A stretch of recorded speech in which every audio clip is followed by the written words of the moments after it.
Hello everyone, welcome back to our channel. So हमने last video में यहाँ तक कंप्लीट कर लिया, तो यहाँ से अब स्टार्ट करेंगे limitation of land resources.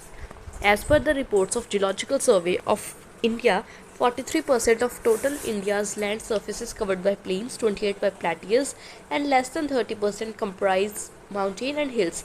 In all, only 62% of our total land is topographically unstable, usable. तो बताया गया है कि हमारा जो इंडिया की टोटल लैंड है उसमें से 43% प्लेन से कवर है, 28% प्लेट्यूज है और 30 से कम माउंटेन हिल्स है। यानी कि टोटल 62% है वो यूजेबल टॉपोग्राफिकल लैंड है। Land is basic resource for all. It is a foundation of on which entire ecological system rest. It's a living ground for all terrestrial plant and animals.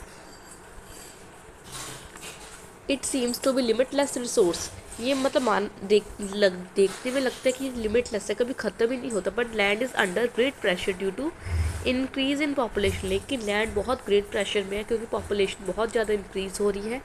Our land mass which was occupied by 238 million people in 1901।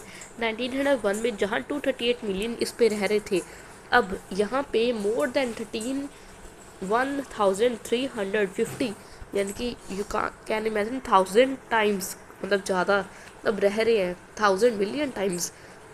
दस you can well realise magnitude of pressure on our land resource soil. Soil from the upper most layer of land. हमारे land के सबसे ऊपर वाली जो layer होती है उसे क्या बोलते हैं? सॉइल बोलते हैं। It is more precious of all resources because it support the whole life system. ये सबसे ज़्यादा प्रीशियस है रिसोर्सेज पे क्योंकि ये पूरे लाइफ सिस्टम को सपोर्ट करती है, फूड फॉडर प्रोवाइड करती हैं, ठीक है, और उसके बाद वाटर को स्टोर करती हैं। अब रिच ऑर्गेनिक मिनरल होते हैं, जो न्यूट्रिएंट्स होते हैं वो होते हैं इसमें। तो हम इसकी देखो, हम इसके बाद पढ़ेंगे कि हम प्रॉपर यूज़ कैसे कर सकते हैं, जब तो इसकी प्रोडक्टिविटी रिड्यूस हो जाएगी सॉइल की, जब और सॉइल इरोजन को कम करके, मिनिमाइज करके, ठीक है। The over use of soil without rest make it deficient in essential nutrients and the soil oxygen fertility. अगर हम सॉइल का बहुत ज़्यादा ओवर यूज़ करेंगे तो इसका क्या होगा, जो इसमें न्यूट्रिएंट्स है वो कम होते जाएंगे और सॉइल की जो फर्टिलिटी है वो भी कम हो जाएगी। अब रोटेशन ऑफ क्रॉप होगी, वेजिटेबल्स होगी जैसे पी और बीन्स, अब ये इसको रिमूव कर सकती है डेफिशिएंसी ऑफ न्यूट्रिएंट्स। कौन सा कॉम्बिनेशन बनाना है? पीस का, बीन का। They add nitrogen to the soil. इससे सॉइल में नाइट्रोजन ऐड होगी जिससे जो बाइंडिंग प्रॉपर्टी और property as well as productivity दोनों इंक्रीज होंगे। The use of organic fertiliser, biopesticide, integrated pest management can also maintain the productivity. या फिर organic fertiliser, biopesticide, integrated pest managements का यूज़ भी प्रोडक्टिविटी को मेंटेन कर सकता है। अब बहुत ज़्यादा इरिगेशन भी वाटर लॉगिंग हो जाती है जिससे प्रोडक्टिविटी लॉस हो जाएगी। कुछ एरियाज में सैलिनिटी बहुत ज़्यादा होती है, अल्कलिनिटी होती है सॉइल का। अब इसको हम कैसे कंट्रोल कर सकते हैं कि जो पॉइंट है लीकेज के वो हम इसको सील कर दें। ट्रिकल ड्रिप इरिगेशन है, ये भी यूज़ कर सकते हैं। सॉल्ट रेजिस्टेंट प्लांट्स होगी जैसे बार्ले, सोया, कॉटन, स्पाइनच, इन सब को हम प्लांट कर सकते हैं। सो नेक्स्ट आ गया हमारे पास, ये सबसे लेंथी चैप्टर है अकॉर्डिंग टू मी ईवीएस में हमारा। सो नेक्स्ट आ गया, in hilly area soil erosion along the slope can be prevented by constructing network of drainage ditches filled with stone और bricks so water flow out through them. It is called drip irrigation. अब drip irrigation क्या है? देखो, हिली के areas में soil erosion को अब कैसे कर सकते हैं रिड्यूस, कि हम एक नेटवर्क ड्रेनेज डिचेस का इंट्रोड्यूस कर दें। जैसे ये ड्रिप, यहाँ पे कुछ ऐसे नेटवर्क इंट्रोड्यूस कर दे स्टोन्स का, ब्रिक्स का, ताकि वाटर इस पे से फ्लो हो जाए, और इससे हम क्या होता है? Drip irrigation. वाटर रिसोर्सेज की लिमिटेशन क्यों है? अब यहाँ पे हम लिखेंगे कि water as you know is the most essential not for human life but for life, कि सबके लिए बहुत ज़्यादा इंपॉर्टेंट है। ज्योथी ने सही कहा कि everything are originated in water and is sustain by water, की हर चीज़ वाटर से बनी है और उससे सस्टेन होती है। हमारा अप्रॉक्सीमेटली 70% जो अर्थ का सर्फेस है वाटर से कवर है और 97 ओशन से, ठीक है। तो ओशन वाटर है उसमें बहुत ज़्यादा हाई सॉल्ट होता है जो कि वाटर के हमारे लिए सॉल्युबल नहीं होता, पीने के लिए सूटेबल नहीं होता। अब अबाउट 2% ऑफ वाटर है वो ग्लेशियर्स एंड आइस कैप्स पे स्टोर्ड है। अब रिमेनिंग 1% है फ्रेश वाटर है जो हमें पीना है, और उससे हाइड्रो इलेक्ट्रिसिटी प्रोड्यूस करने, यूज़ भी करना इंडस्ट्रीज में, इरीगेशन भी करने, सब कुछ करते हैं 1% से। So even today most of the, आज भी बहुत सारे विलेजेस पे प्रॉपर सप्लाई नहीं होती वाटर की। टाउन्स में भी ऑल्सो मतलब कोई प्रॉपर सप्लाई नहीं होती, तो बहुत सारा वाटर मिसयूज़ होता है, वेस्ट होता है। तो डिमांड है वाटर की इंक्रीज़ हो रही है। सो इसके लिए हमें नीड है कि हम उसको बचाएं। So sound and sustain management water can help us save water, कि साउंड और सस्टेन मैनेजमेंट वाटर की, जैसे डोमेस्टिक और म्यूनिसिपल कॉर्पोरेशन का जो वाटर है उसको रिसाइकिल करना चाहिए, उसको जर्म से फ्री बनाना चाहिए और पॉइजनस एलिमेंट्स के। अब ये वाटर यूज़ किया जा सकता है इरीगेशन ऑफ और जनरेशन ऑफ इलेक्ट्रिसिटी।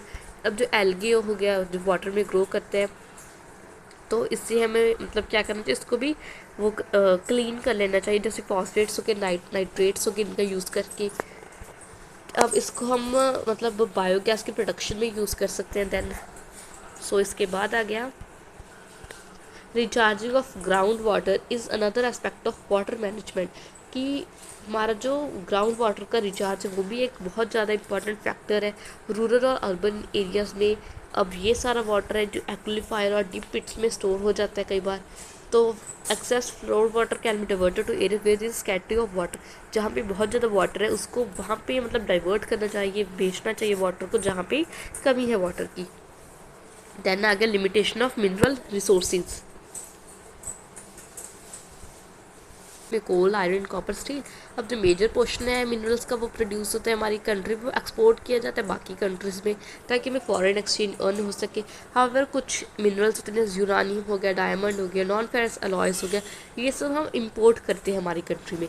अब मिनरल रिसोर्सेज हैं वो हमारे लिमिटेड होते हैं क्योंकि बहुत सारा टाइम लग जाता है इनको बनने में, तो हमें इनको कंजर्व करना चाहिए। जैसे कि अब कुछ मिनरल्स का जो स्क्रैप्स हो जाते हैं बच जाता है, उसको रिसाइकिल कर सकते हैं, यूज़ कर सकते हैं अगेन अगेन। जो अलॉयज़ होते हैं मैग्नीशियम के वो यूज़ किए जा सकते हैं कॉपर, लेड, टिन के सब्सटीट्यूट की तरह। वो should find substitute for metals like gold, silver, Mercury, platinum. तो हमें कुछ मेटल्स ऐसे फाइंड करने चाहिए जिसको हम सब्सटीट्यूट की तरह यूज़ कर सकते हैं इन मेटल्स की जगह। नेक्स्ट आ गया हमारे पास limitation of biological resource.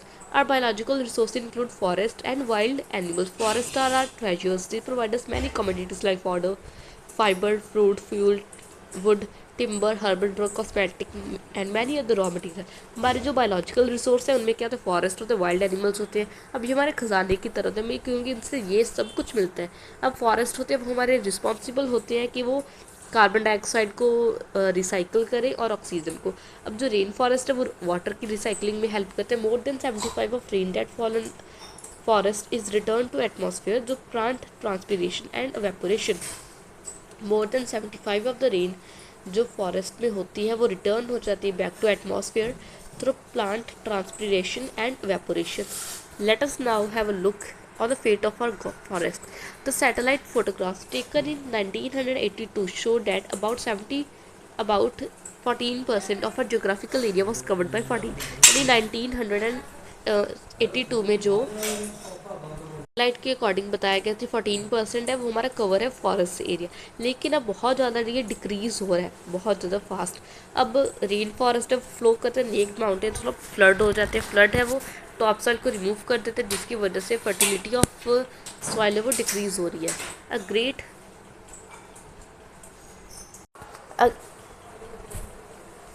Great many type of insect in reptiles होते हैं वो फॉरेस्ट में रहते हैं। मैन है इस सबको डिस्ट्रॉय कर रहा है। अगर वेटलैंड्स है वो डिसअपियर हो गए तो माइग्रेटरी बर्ड्स होते हैं जो सब पोलर रीजन्स में वो हमारी कंट्री में नहीं आएंगे ब्रीड करने के लिए। अब जैसे डैम्स हम बना रहे हैं, फॉरेस्ट बना रहे हैं, ये सब कुछ कर रहे हैं, सब बायोडाइवर्सिटी वो डिस्टर्ब हो रही है और हमें फॉरेस्ट किस रेट पे ख़त्म हो रहा है, 0.16 मिलियन हेक्टेयर पर ईयर। अगर ये ऐसे ही चलता रहा तो क्या होगा, हमारी कंट्री है वो ग्रासलैंड बन जाएगी थोड़े से ईयर्स में, और जो हमारा फ्लड्स हो गए, ड्रॉट हो गए, वो एक रेगुलर फीचर हो जाएगा इंडिया का। It is a time that we should it is a time that we should use all the resources judiciously and should prevent their over consumption and exploitation. अब ये time है कि इन हम resources हैं इनको अच्छे से यूज़ करें और इनको प्रिजर्व करें। नेक्स्ट आ गया ecological role of the biodiversity. It is clear that sustenance of the ecosystem depend on biodiversity of species and ecosystem. Each species has a particular role to play in environment which is known as ecological niche. Ecological niche क्या होता है कि हर species का अपना particular role to play in ecosystem होता है। में होता है, जो उसे हम क्या बोलते हैं, ecological night. As far as the ecological role of biodiversity is different communities is concern the following point are of utmost importance। Next आ गया, some communities like tropical rainforest and coral reef communities show high species diversity with many different type of species living at each trophic level. In other communities like a desert, there may be relatively few species in the entire community. So इसमें बताया गया कि जैसे tropical rain forest होते हैं उनमें बहुत सारी स्पीसीज होती हैं अलग अलग टाइप की, अगर वैसे हम डेजर्ट देखें तो उसमें सिर्फ कुछ ही स्पीसीज हमें मिलेंगी।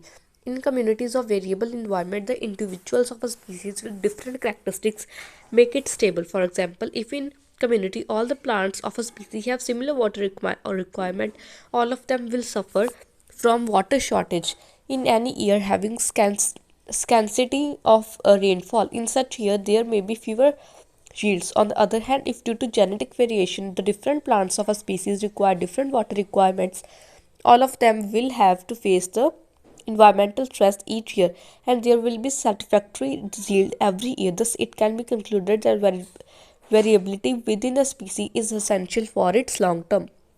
इसमें बताया गया है कि अगर सभी प्लांट्स की जो एक कम्युनिटी में उनकी वाटर रिक्वायरमेंट सेम होगी तो सबको वाटर की शॉर्टेज हो जाएगी और हमें जो यील्ड है वो कम मिलेगी। अगर सभी के वाटर रिक्वायरमेंट डिफरेंट होगी, किसी को बहुत ज़्यादा चाहिए, किसी को कम चाहिए, तो एक बैलेंस मेंटेन रहेगा, तो जो यील्ड होगी वो क्या हो जाएगी, हाई हो जाएगी।